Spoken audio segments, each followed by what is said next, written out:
can't figure out a way to stop doing that. Yeah. As long as I'm on laptops, it's all a little shaky. Yeah. All right, so I'm gonna start this process. I tend to monologue through it, and I realized I am like saying the same thing at the start of every single interview show where I'm just like talking through the going live thing. I need to like come up with a different preamble, I think. All right, looks like it's gonna go smoothly. I love when that happens. All right, I'm putting a little temporary title here.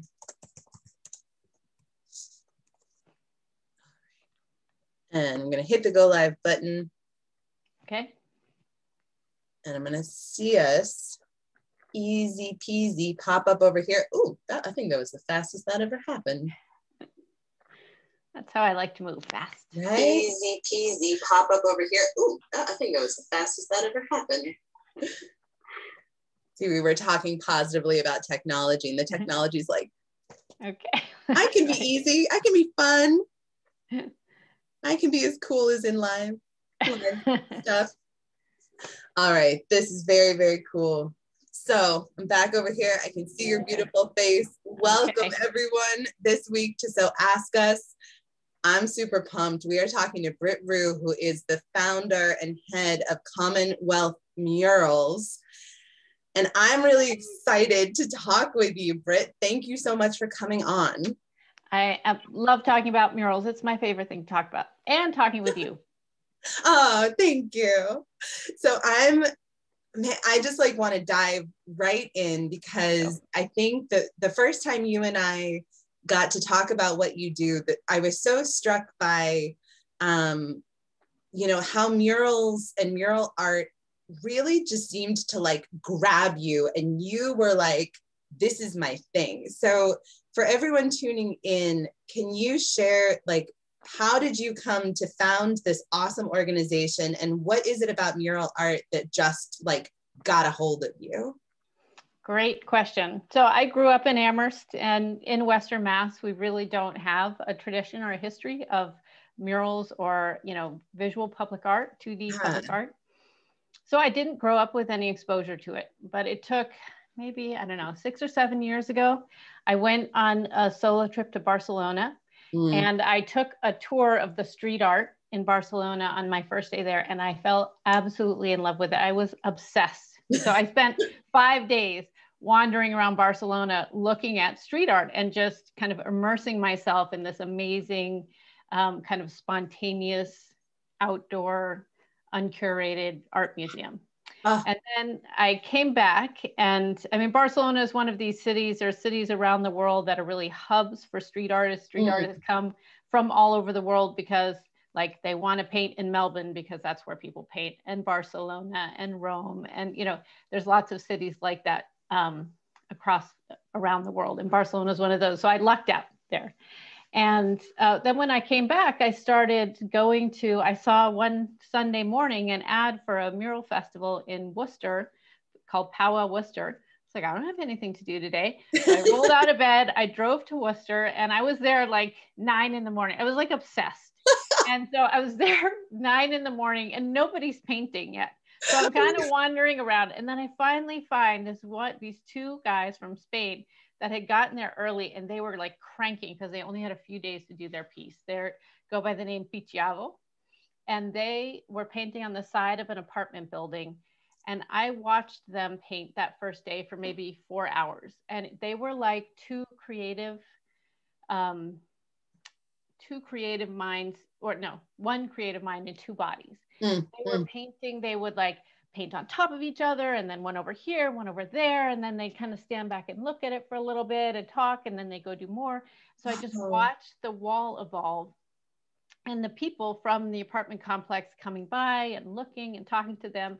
And so I went 3 days in a row. Every morning I would just go and I'd hang out there like a total groupie, watching them paint, and then getting to know some of the other muralists that were painting. And just, I was blown away by how much they transformed this little neighborhood in a space of a couple days. Yeah. And I used to say for years, like, oh, when I win the lottery, I'm going to become a patron of the arts, because the arts are a way to, I really believe they're a very powerful tool for making progress in our society. Of course, I don't play the lottery, so this was a terrible plan. Might Even be if hard. I didn't play the lottery, still a terrible plan. So I'm sitting watching these guys paint, and then I was like, you know what?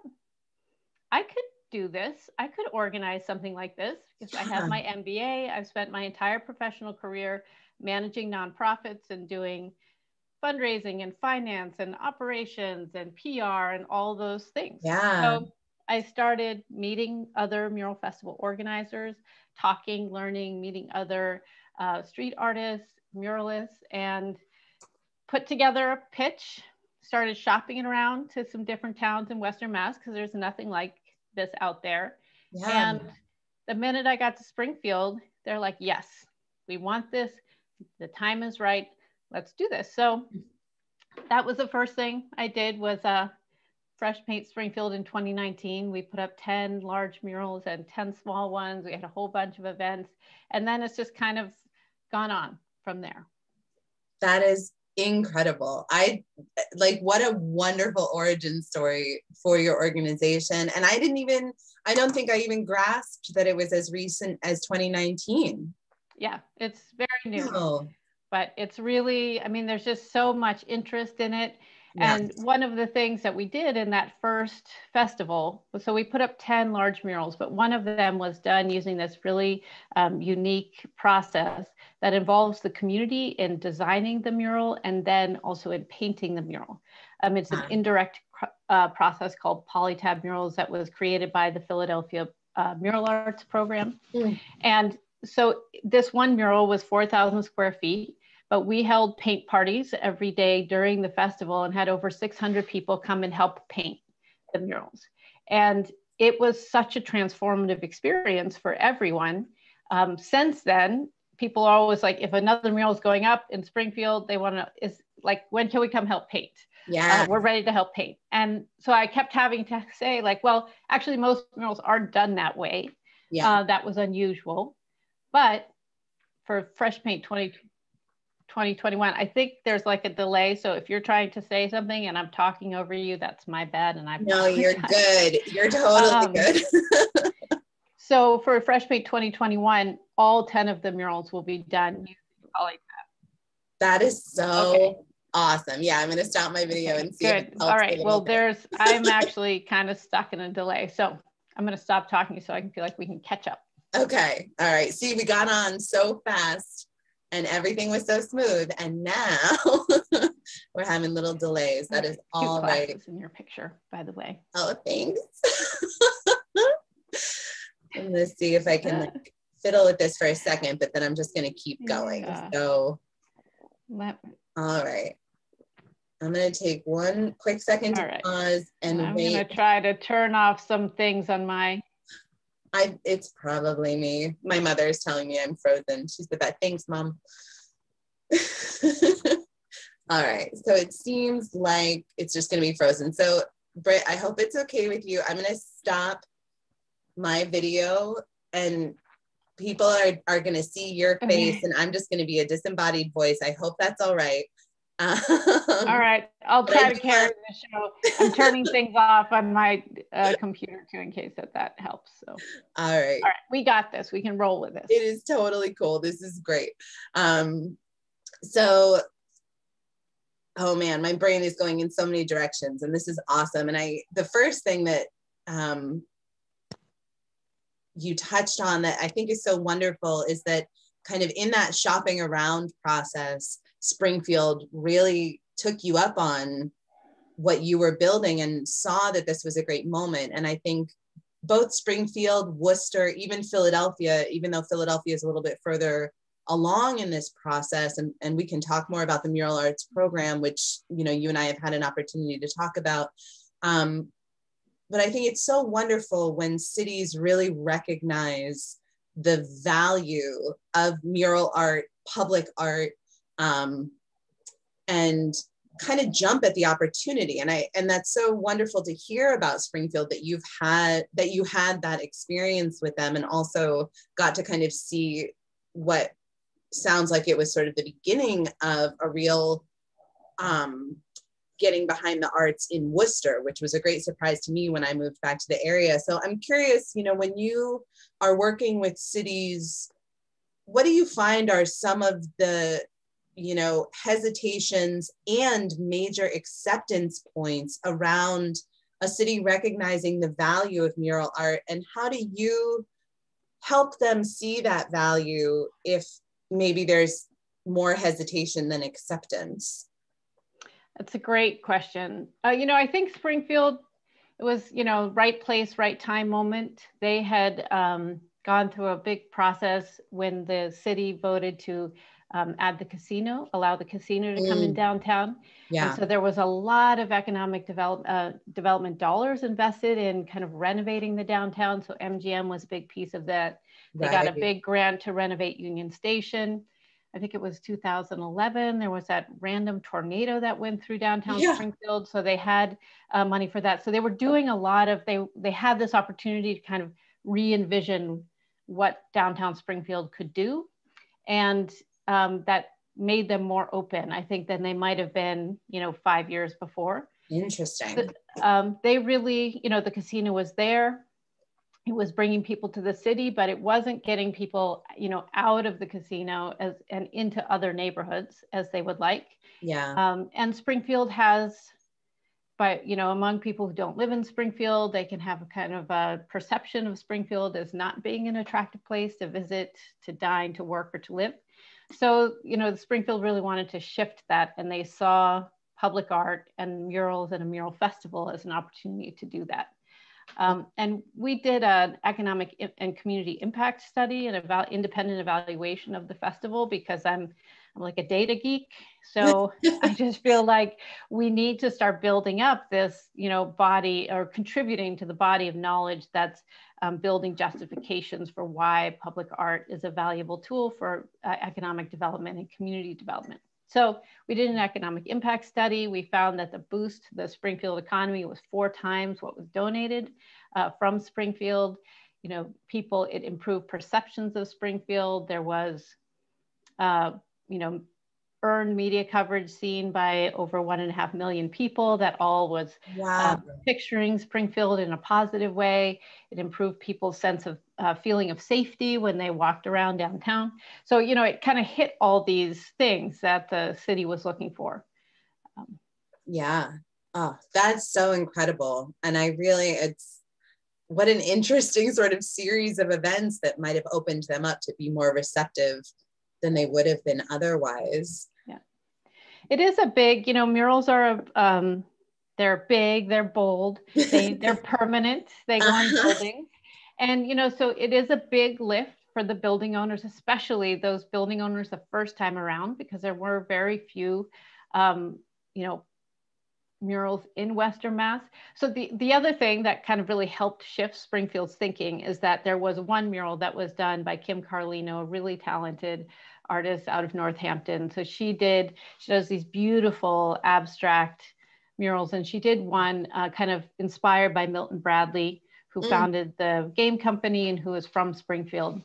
And so that was kind of the first professional mural that had been in Springfield downtown in over like 40 years. Wow. And so people were like, oh, look at that. So that was another thing. It's always really good to get that first mural in to a new community. And once people can see like, okay, I can see what a professional mural looks like, and that's pretty cool, then it really helps to, to bring more in. So it's exciting that Amherst just recently got a new professional mural on the Rise Dispensary building, which was beautifully done. It just really changes the whole look and feel of that building. And hopefully that will lead to, more people in kind of the Upper Valley being interested. And Northampton has also a series of beautiful murals. Greenfield has some as well. So, and those have been here for a while. So yeah, I'm hoping that we will start seeing kind of a groundswell of both demand for mural, interest in murals, and local artists who are experienced in doing murals that can kind of spread it all around, spread the love. Yeah, spread the love, spread the visual love. Yeah, I agree. And I do think that there is a lot of interest in murals in this area. And I've been equally excited about that presence in Amherst, especially because, you know, I think the arts have continued to be more and more visible in Amherst, and North Amherst certainly. I mean, one of the reasons you and I are talking today is because we've been having a great opportunity to talk more about the arts in North Amherst and around the Mill District. And I'm curious, because I don't know how many people really know about the Mural Arts program in Philadelphia, but you know, the sort of history of it, it really came out of a movement in the 70s that was anti-graffiti, which I think is a phrase that people have a lot of different feelings about, because graffiti is an art in its own right. And so I'm curious, because I had the opportunity to look at the really great breakdown that you created around language and things that different terms that people might hear. So for anyone who's not sure, what is the difference to you between sort of graffiti and graffiti art and graffiti culture and mural art, which I think is sort of an evolution from graffiti? What do you see as some of the differences, you know, and when you're talking, especially to a town or city that might be like, oh, that's just, you know, that's just graffiti art, or that's just paint on a building, and we're not into that. How do you explain the difference and dig into the sort of cultural evolution between those terms? Okay, another great question. So little questions today. That's great. So, you know, we can have like an umbrella term, public art or street art, visual public art. And then within that, I tend to break it down in my mind into sanctioned public art and or street art and unsanctioned street art.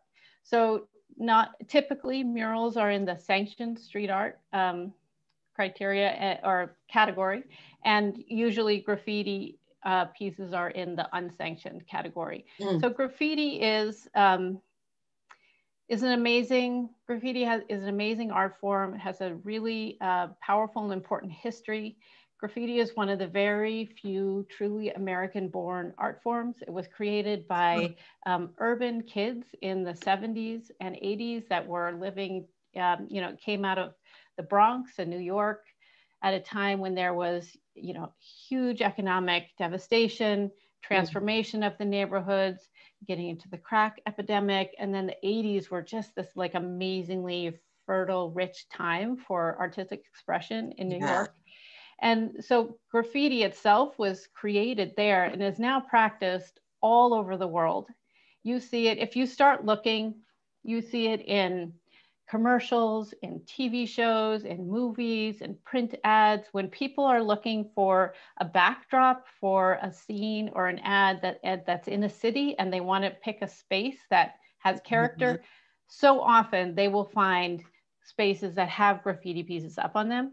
Totally. So, and graffiti has inspired, you know, a lot of innovations in clothing design, urban design, graphic design, in movies. There's this blending of music and art. So there's a lot there with graffiti culture. And that said, it tends to have a bad reputation. People often misunderstand it as really tightly tied with gang culture. If you talk to most graffiti practitioners, they did graffiti to stay out of the gangs. It was a way for them to be kind of, you know, with outside and with their friends and doing something fun and interesting and expressive, you know, a chance for them to express their creativity without doing the really bad things that they saw people who were involved in drug trade and gangs doing. So there is that kind of misperception. Anyway, so within graffiti, there's different styles of graffiti. There's other types of unsanctioned street art that are not graffiti, like wheat pasting or knit bombing. I mean, there's kind of all different kinds of things that people do that are unsanctioned art installations on the street. Then you have kind of the sanctioned type of street art, like murals, mosaics, things like that. And the mural culture depends on who you talk to. So there, I see it as kind of three different historical influences coming together. You have people who were doing graffiti, and you definitely have muralists who are using graffiti styling, graffiti techniques. They're painting with spray paint. And, so there's that influence in our current mural culture. Yeah. Then you have the Chicano power movement that came really from Mexico. And there was it was early 1900s where the Mexican government decided to, they wanted to improve the general Mexican population's understanding of Mexican history. And they contracted with Diego Rivera and a couple other very famous Mexican muralists to do a series of huge murals of Mexican history across the country, because so many of the Mexican people didn't read at the time. Then that president got run out of office, and the muralists did it anyway and really created their own. So they suddenly had more artistic freedom. They created a series of murals across Mexico that showed their version of Mexican history. And that really then inspired the Chicano power movement, the farm workers movement. And there was a lot of Mexican and Latin American inspired murals coming kind of up through Mexico to the West Coast. So that's the second influence. And then you have the European influence. Europeans have been doing, frescoes and murals inside and outside of buildings for hundreds of years. And it's a very, tied to those kind of European traditions of art. So all of those. So now you have people doing murals that are kind of influenced by all of those styles. Right. That was a very long, probably that's more amazing. than you really wanted to. No, that was like, that was amazing. And it does, like, I just feel like the history around mural art, it just tendrils out so far into all of these different facets of art. And I know I've shared this with you. I had the wonderful experience of living in Philadelphia, where the presence of the murals, because the Mural Arts program has been kicking for so long and has been such a trendsetter. I don't even know how many murals there are in Philadelphia proper now. I think when I moved there in 2014, the number was around 350. I know it's much more now. And, it's such a part of the identity there. And also, I think something that Mural Arts has done really well is similar to your impact study. They have really tracked and quantified and qualified and even found new ways of studying the impact of mural art and public art and people having art in their neighborhood and in their surroundings all the time. And I'm curious kind of what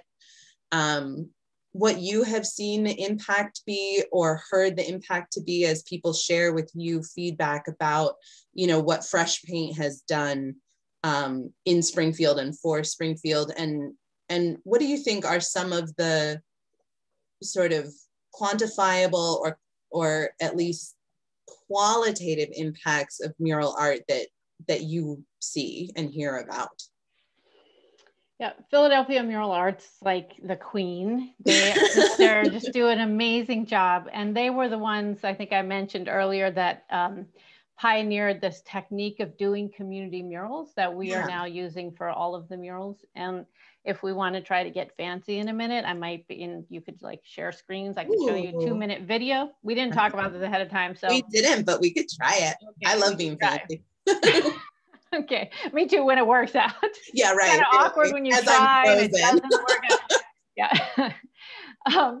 But back to your question about what is the impact of murals. So we touched a little bit on the economic impact of murals and the boost that murals can give to kind of economic drivers. Yeah. But the other impact of murals, especially when you're engaging the community in the process, the design, especially the design, but also the design and the painting of the murals. Murals can really, people use this term of place making, that murals can really make a place out of something that was kind of an undefined or nondescript area. So it turns a building into a landmark. it sets a space that people can gather in. But there's another term, placekeeping. And so murals can be used to protect a space or define a space or make public the way a community is already living and experiencing that space. And in this way, I think a lot of graffiti is that. It was a placekeeping effort by kind of disenfranchised people to say, we're here, this is who we are, this is what we love, we're about color, we're about movement, and we know who we are and this is our community. And so murals can do that as well. And we found when we do these community engaged murals that murals have a way of bringing people together. There's just everybody's coming together to lend a hand to beautify or improve the space. And it creates these opportunities for people whose paths may never cross normally to be painting, well, pre-COVID and post-COVID, elbow to elbow, side by side. We just saw a lot of amazing, spontaneous conversations between people. And this sense of okay, we are a big community of people that all care about where we live. And so it leads to this additional interest in kind of civic engagement. So this was an outcome that I just didn't think about. I didn't really expect to see, but we saw happen. People get involved. It's like an easy way to get involved. Kids can paint, grandmothers can paint, everybody in between, for as little as you want. You need no skills. You can come in and help and you can make a difference. And then in a week later, you're going to be able to look up at this giant building, be that's the part that I painted. And it just gave people if I can do this, what else can I do? Yeah. So, which, is awesome. And then what else can you do? This is the part that I love, go out and do your thing. And just, take that energy in whatever direction you want it to go. But it's been really special to see that when we've done these community engaged murals, and really excited for Fresh Paint 2021 in June, when we do 10 murals like that, to see, what happens, especially after COVID, with everybody needing to be inside, and, this separation between people is just kind of gradually increasing because we're seeing each other less, we're crossing paths less with people. So I think it would be a really special opportunity for people to kind of safely come out and reconnect with each other and with their community, with their city. Yeah, absolutely. And it's so exciting and it's really celebratory. And I know you actually, I'll post this when I post the video, but you also have some paint dates coming up in April. Is that right? Yes, we do. So we are doing a mural in Springfield in Pinchin Park, which is right downtown. And we are starting on Monday. I'm looking up, I had the dates for the paint parties up, and then I closed my email because we were having bad connection. So you're gonna have to bear with me. But so on Tuesday, so next Tuesday, we'll have a paint party from 3 to 6, then one on Saturday, so a week from this Saturday, from 10 to 1, Sunday 3 to 6, and then the following Tuesday, which I think is May 1st or 2nd, will be another one. Nope, sorry, not even May yet. April 27th will be the last one from 3 to 6. So in these paint parties, what we do in this, so this would be the time if we want to be fancy and share the video. All right, let's see. Try to do it now. I'm going to, again, because I always talk everyone through my process, I'm going to make you a co-host, which should allow you to share your screen. All right. And then the tricky part that I have to relearn every time is to make sure you can also hear my sound. Right. So tell me when I can start sharing my screen. Anytime. You go for it. All right. That's a lot of pressure right here. We're being fancy live, which is, all right. So tell me if you can hear this. I think. Wait. Yep. Can you hear that? It is quiet. I can hear it though. Oh, that should be louder. Okay. Everybody just bear with us for a second. Everyone's along for the ride. This is great. Okay, because somebody told me there's the share your screen. Share your sound. Oh. But can you hear it at all? It's still on the quiet side. Do you want to play the video and maybe explain the process a little bit over it? Because we did have a question come through about the process. Okay. I can. She just does it so much better than me. Let me just try one thing. Video. Okay. Yeah. All right. I'm going to talk over it. Sorry. Apologies to Greta, who you are seeing. Okay. So is a mural here to tell our story? She's talking about, so these are images of a community engagement design session that we do. So we will, wow, that didn't work. Okay, so this is a meeting of people at Chestnut Tower, Skyview Downtown in Springfield. We met with them, we asked them questions like, what is unique about your community? What are your dreams for this community?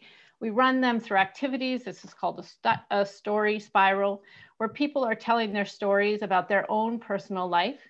So we try to get into this, my story, your story, then what's our story. So we bring all the stories together. We create a theme for the mural. The muralist creates the design, and then we project it onto these specially treated fabric called PolyTab. Wow. We create giant paint by numbers. We bring them out into the community. They can be in schools, they can be in parks, they can be really anywhere you want. And there's some images of some we held during Fresh Paint 2019. Anyone and everyone can come help paint. It's really stress-free. And everybody's putting the first layer of paint on the entire mural that ends up being 4,000 square feet. Wow. The side of a parking garage. And then the muralist will go in and kind of do all the touch-up and detail work. So you'll see an image of that in a minute. So it's really a low stress way of kind of getting anyone and everyone involved, as you can see. And this little kid is in the mural himself, which is exciting. So the mural, all the people in the mural are people that live in that building. And so that's something, if we're depicting people, we like to try to depict real people. Yeah. So then we take it back into the studio. This is Greta McLean. So she's doing the portrait work and kind of the detail and the touch up in the studio. And then we take these pieces, we bring them back outside onto the wall and put it up. This is what they're doing here, like permanent wallpaper. Wow. So once it goes up, it's permanent on the wall. It can't come down. It will last, 30 years. This is not the mural in Springfield, but this is another one that we did. And so it ends up looking like that. You can see the patterns of the brick behind it. You can't tell that it wasn't painted directly on the wall. Wow. But you've been able to involve the community in all this, in a meaningful way, through the whole process. Yeah. God, that is so incredible. Thank you for sharing that. I think you spoke about it beautifully, and I'll post a link to the video as well. That'd be great. So that folks can hear Greta talk about it. But it really is such an awesome process to watch, and must be to participate in as well. And we have a question coming through about what kind of paint is used, and are people ever able to donate paint, like leftover house paint or exterior paint, or is it a specific kind of paint? That's a great question. So we have a sponsorship with Sherwin-Williams. They've been an amazing corporate partner for us. So we use very high quality exterior house paint. And then we don't usually accept donated paint because the artists will select their color palettes and they're very specific about what colors they need. And so little bits of different colors here and there don't work for us. But so we typically use for roller paint, we're using Sherwin-Williams. There are some companies that make paint that's specifically for muralists. Golden has a line, Nova Color has a line. They're amazing paints, really richly hued and beautifully created. They're just very expensive. So when we're doing a big project like Fresh Paint, we stick with our beloved Sherwin-Williams. And then we use Montana cans for spray paint for those of our muralists that are doing spray paint. Wow, gosh, that is so awesome. So how do you attach the PolyTab material to a building? I mean, when you say it's permanent, is it like glue? Yes, basically Yeah. gluing it up there with huge buckets of super glue. I mean, it's Oh not my gosh. super glue. What it is, it's the acrylic base of paint that Oh, they make really thick. And so it serves as glue. So it works amazing wow. like glue, but it's also, you know, designed for exterior surfaces. So the PolyTab is treated, and then it's got several layers of paint on it. And then we're putting this gel on the walls. We're sticking it on there. We're sealing it. So there, in the end, there's like 5 or 6 layers of paint basically on these murals. Wow. So PolyTab murals end up lasting longer than murals done in the traditional way, just because there's so many layers of paint on them. Yeah. Gosh, that is so incredible. Yeah. Yeah. And one of the things I'm very excited about is that during Fresh Paint 2021, we're going to be running an apprentice program. So we have a call out right now for apprentices to learn this process of community engaged PolyTab murals, because it's a very, you know, there's specific techniques and skills that you need to do this, and it's hard to learn. And there are no muralists in Western Mass currently trained in this full process that we use with the community engagement and the PolyTab. And, you know, as more and more people are interested in having murals done on their building or in their neighborhood, in their city or town, you know, we keep having to bring in muralists from other places that know this technique if the community wants a PolyTab mural. Yeah. But after the apprentice program, we will have 10 local artists who have been trained in this process and who will be ready to go and do them on their own. So I'm just thrilled about this because I think it's going to really help kind of open up access to murals, you know, all across the Pioneer Valley. That is. If you're a visual artist, a painter, a muralist, and you like to work really hard and you have an interest in doing murals, you know, go to the Fresh Paint Springfield website. We have a tab for apprentice, and you can apply. And we're accepting applications until the 23rd, and we'll be selecting 10 people to apprentice. And they will be working under Greta McLean from Good Space Murals, who was, you didn't get to hear, but you got to see in that video. And she will also be, she's the one that's designed and is painting the mural that we are starting on Monday. So if people are interested in kind of seeing what it's like, you should swing by anytime. We will be there all day, every day, starting on Monday and going until like May 1st. God, that is so incredible. And I just love, I think one thing that I have really taken from talking with you, you're just constantly really looking to the future. So this idea that, you know, this process has worked so far, it's something to get people trained in. And so taking that next step to create an apprentice program is just incredible. And I'm curious, you mentioned kind of civic engagement and what a process like this can really sort of instigate in someone's mind about their, you know, involvement and acceptance and ownership of their own community and their city. And I'm curious if there are other sort of partnerships that you've explored or would be interested in exploring with, I don't know, I mean, other community groups or other groups that are trying to get people civically engaged, whether it's around voting or it's around, you know, joining the school board, or, you know, are there partnerships that you think could be explored that would sort of capture some of that civic engagement interest that you are generating? It's a funny question to me because my answer is like, well, everyone. Obviously, everyone wants this, don't they? Yes. So, and everyone should want it if they don't, like, because I am a fanatic. So let me try to narrow that down from everyone. You know, it is hard though, because murals can be what you want them to be. So we can work, we did a community engaged mural at a homeless shelter in Springfield, the Friends of the Homeless. It's the largest shelter outside of Greater Boston. And, you know, we worked with community members there to kind of come up with what was the theme that was meaningful to them. The mural ended up, it says, "Hope is welcome here." You know, and this was an opportunity for the people that were guests at the shelter to talk about, to explore, like, why are they at the, you know, how did they get here in their journey? Where do they want to go? What is the meaning of this place for them? Yeah. And so, you know, it's a chance for them to give back, send a message to people who will be coming in after them, and to feel like, you know, people got experience job training and working, you know, Yeah. in a group. And so it was a really, I think, powerful experience for the people at the shelter. You know, people do murals like this in schools. So schools will come together. Greta tells a story about a school she worked with that wanted to become an arts magnet school, but they were new. And so the principal said to Greta, we want to become, our vision is to become an arts magnet school. Can you help us make a mural? You know, can you do a mural that will help us make that a reality? Yeah. So she worked with the kids, with the teachers, with everyone at the school. They came up with this theme that's celebrating kids doing performing arts. They painted this beautiful mural in the school.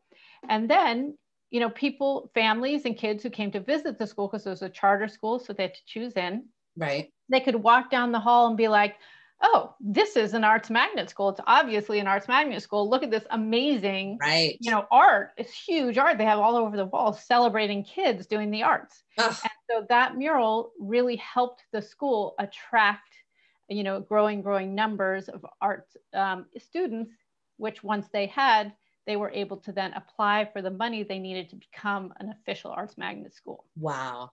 So there's, you know, you can do things like that. We're in conversation with a group in Springfield that supports the families of victims of gun violence. And they want to do a series of murals where they're, you know, large, you know, mural size photographs of the family members of gun violence victims to kind of raise awareness that regardless of the circumstances around the person's death, it was a person who died, who has family, who, you know, are seeking justice and resolution.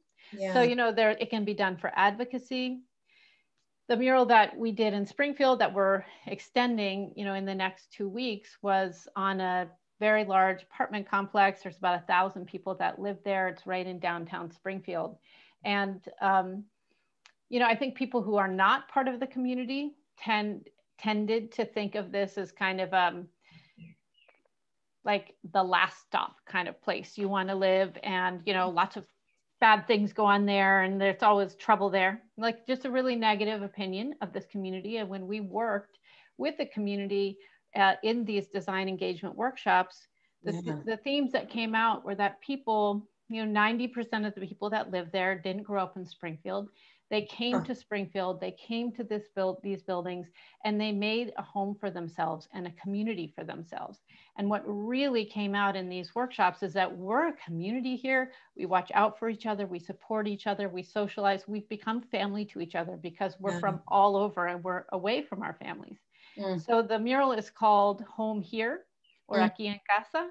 And it depicts women sitting around a dominoes table playing dominoes, because it's something a lot of people do there. That's a traditional Puerto Rican pastime. There's kids there. And, you know, the idea is to be celebrating this, the feeling that the people have that live there, that they've, you know, they've come from all over and made a community and made a home. Yeah. And that really, and now that's, you know, 4 stories high and a block long, this image right downtown. And it's, you know, someone else came to me after the festival and said, you know, that mural is the first time there's ever been giant pictures of brown people in Springfield, even though this is a very diverse city. Yeah. And it was a way for the community that lives there to kind of make a statement about their own identity that's hopefully shifting public perception about that community. Yeah. So, yeah. And, you know, and then murals are done to commemorate historical events or public activism. I mean, I could go on and on and on, as you can see. So stop. No. No, I love when you go on and on, because it really, there is no end, it seems, to how murals interact with our collective awareness of spaces, of people. I know one project that you talked about that really moved me, and we were in the Leadership Pioneer Valley program when you came and spoke with us recently, and there were people in the group from Springfield, and you spoke about the Preacher Man mural that you put in, and you know, just the idea sometimes that a story that means a lot within one community, it doesn't always get shared in a way that people outside that community get to hear it and be impacted by it. And it just seemed like that mural in particular, and if you'd like to offer more about that project in particular, but to me, it just really struck me as someone who doesn't live in Springfield, I got to hear about his story and his legacy, and that's very meaningful to me. And if that mural hadn't been created, you know, his legacy would still be what it is. It just wouldn't have been able to be amplified the way that it was. Yeah. Yeah. So yeah, that's a beautiful mural. I have also a little video just where we started collecting just people that kept driving by. Well, we put that mural up in 3 days, and there was hundreds of people every day that came by and said, I heard this was going up. I had to see it for myself. Wow. This means so much to me. And just for like 20 minutes one morning, I just asked people if I could record them, and we made a little video, which doesn't really have power if you can't hear it. So I'll send it to you. You can post it after. Wonderful. That mural came about, so in Refreshment 2019, we did the 10 big murals, and then we had 10 small murals. They were 5 by 5 done on that PolyTab. So we had local artists paint them in their studios, and then they were given to different nonprofit organizations in the city to put up. Yeah. And one of them was done of this man known, Lester Randolph, that was known as Preacher Man. And people loved it so much. He had passed away, I think, in 2017. And so to see this image of him, it just people were like, Preacher Man, I'm just so happy to see this. But then it ended up going up inside a building that is it's a nonprofit, but it's not open to the public. So, in the several years after that, people kept asking, where is the mural of Preacher Man? We want a mural of Preacher Man. We want a mural of Preacher Man. Yeah. So the Andrew Cade, who's the president of the Springfield Cultural Council and the vice president of the Urban League in Springfield, put together some funding and said, okay, let's do this. Yeah. So we put that mural up. It was a pilot for training people in the PolyTab installation process. So we had Greta come out, and we worked with 4 local artists that were trained in how to install PolyTab in putting that mural up. But he was a man that spent his whole life in Springfield. He was a minister. He was like a football coach, and he touched so many people's lives growing up. There were just hundreds of stories of how he inspired people and guided them and helped them. And towards the end of his life, he ended up spending most of his time on the streets. He maybe had some mental health challenges, or I don't know. I didn't know him, so I don't know. So he became, towards the end of his life, more of like a controversial figure, because some people didn't like his presence on the street.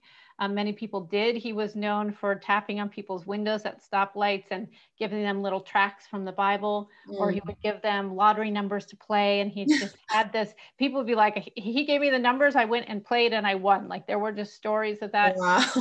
So, but not everybody likes to have their window tapped on or whatever. So there was some outside of the community, negative perceptions of Preacher Man, but within the neighborhood where he lived, he touched hundreds of people's lives. So we did a mural of him. It's a tribute mural. It shows his face, his name, his birthday, and his death date. And it's been, and people will say, if you're from Springfield, you know who Preacher Man is. He was that kind of person. If you don't know who Preacher Man is, you're not from here. And, and I think that people feel like there was one person that's on the little video. He just talked about, like, Preacher Man wasn't perfect, but he inspired me. And he inspired me with the way he just kept going and persisting and always trying to do good and always having faith in God, despite whatever his challenges were. And to see him honored and raised up in this public way gives me hope. And so, I think that was really the intent behind that mural. It was a beautiful process. It's on State Street. It's on an AIC building. It's on State Street in Springfield, if anyone ever wants to see it. Yeah. During Fresh Paint, we'll be doing mural tours every day. Yeah. A really fun double-decker open air bus, like those red buses, like from London that you think of from back in the day in London. They're super fun. So we'll be doing tours of all the murals in June during Fresh Paint. And so if you don't see it before then, you can see it in June. That is so wonderful. And just, Britt, everything you're doing is so incredible. And I'm glad that mural art grabbed you the way that it did, because it clearly, you know, we needed something like this in the Valley, in Springfield. I hope folks watching, I hope you take the time to go down to Springfield and check some stuff out, because, you know, I agree, as someone who grew up here, Springfield has a certain, you know, reputation or what have you. And like all the cities and towns around the Valley, it's changing. We're all changing. And you really have shown that in incredible ways through Commonwealth Murals. Thank you so much for coming on today. Thank you. And I'm just going to, sorry to say one thing. I think that Springfield and every community is changing, but I think Springfield's reputation is based more on prejudice and not on fact about Springfield's past as well as its present and its future. So I just want to put that in. I'm big fan of Springfield. And so, yes, it's been, as you can tell, love talking about this, love talking with you. It's been really fun to be here. I hope that, you know, if anyone's listening, if you're interested at all, you can check out our website or come down and check out one of the mural installations. If you are interested in learning this process and you're a painter, apply for the apprenticeship program. And we'll be putting another call out for portrait painters to participate in another mural. They'll be going up during Fresh Paint. We're specifically interested in painters with a meaningful connection to Springfield and BIPOC artists. So if that is you, please keep an eye out for that and apply for that as well. That is so wonderful. And I'm gonna tempt the technology gods for a second and try and turn my video back on so that I can say goodbye to you face to face. And folks watching on Facebook, you might just get my frozen face again, and I apologize, but thank you so much, Britt. I hope you have a great rest of the day. And I, of course, now I'm not frozen. I look forward to doing to doing so much more with you in North Amherst. And I would love to. Yeah, I'm psyched. So thank you so much. We'll see you soon. Thank you. Thanks for having me. Bye. Bye-bye.